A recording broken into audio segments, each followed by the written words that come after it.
याच धर्तीवरचं शिक्षण आपल्या शासकीय शाळांमधनं पण विद्यार्थ्यांना मिळालं पाहिजे।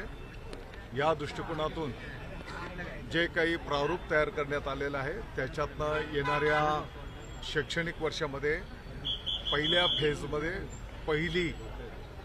इयत्ता पहिली या वर्गाच्यासाठी सीबीएसई पॅटर्नवर आपण त्या ठिकाणी जाणार आहोत।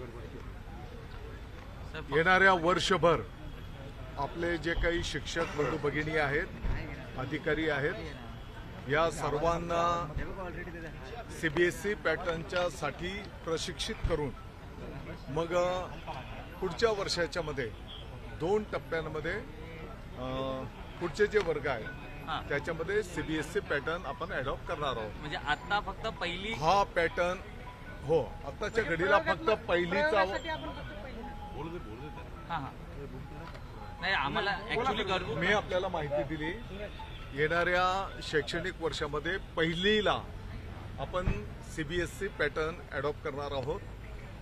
वर्षभर आपण त्याची तयारी करणार, कारण त्याच्यामध्ये 2 गोष्टी आहेत। जे विद्यार्थी आता दुसरीला, तिसरीला, चौथीला, 5वीला जे कोण आहेत त्याला आतापर्यंतचं त्याचं शिक्षण आपल्या रेग्युलर पॅटर्नमध्ये आणि मध्येच त्याचा जर संपूर्ण आपण सगळ्या वर्गांचं जर आपण चेंज केलं तर त्या विद्यार्थ्यांना पण ते अडॉप्ट ते करू शकणार नाहीत आणि विद्यार्थी पण अडॉप्ट करू शकणार नाहीत आणि आपला जो शिक्षक बंधू भगिनी आहेत त्यांना पण त्या दृष्टिकोनातून आपल्याला प्रशिक्षित करावं लागणार आहे। आणि म्हणून वर्षभर ही प्रक्रिया आम्ही त्या ठिकाणी संपन्न करू आणि पुढच्या वर्षाच्या 2 टप्प्यांमध्ये पूर्ण शिक्षण आपण सीबीएसई पॅटर्न वर जाऊ। सीबीएसई पॅटर्न अडॉप्ट करत असताना जी काही आपल्याला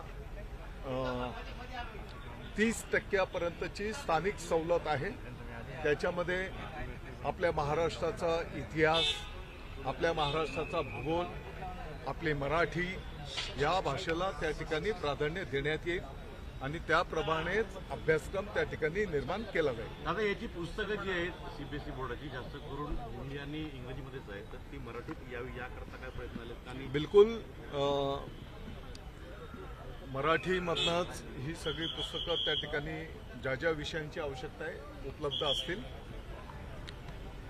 दुसऱ्या माध्यमांच्या शाळेंमध्ये सुद्धा मराठी हा विषय ज्या पद्धतीने आपला बंधनकारक आहे तो शिकवण्यासाठी सुद्धा जो काही स्टाफ आहे तो सुद्धा त्याच्याकडे मराठी शिक्षण असलेली डिग्री असली पाहिजे आणि ही सगळी नियमावली त्या ठिकाणी प्रायोगिक तत्वावर बिलकुल नाही। याच्यामध्ये पैसे फी वाढण्याचा काही प्रश्न निर्माण होत नाही। प्रायोगिक तत्वावरती एका वर्षानंतर आपण म्हणालात की दुसऱ्या वर्षी तुम्ही माझ्या तोंडामध्ये प्रायोगिक हा शब्द घालू नका।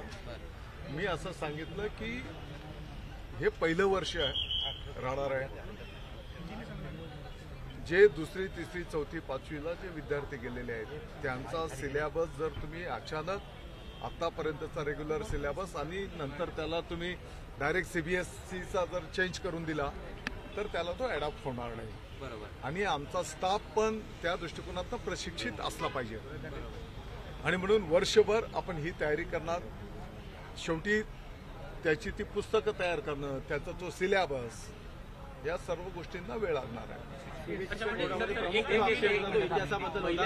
मुघलांचा इतिहास जो आहे तो मोठ्या प्रमाणात शिकवला जातो। सीबीएसई पॅटर्न मध्ये त्यांना देश पातळीवरचा इतिहास, भूगोल हा त्यांना ठेवावा लागतो आणि म्हणून मी आपल्याला स्पष्टपणे सांगितलं की आपल्या महाराष्ट्राचा इतिहास, आपल्या महाराष्ट्राचा भूगोल हा विस्तृत प्रमाणात त्या ठिकाणी अधोरेखित केला जाईल।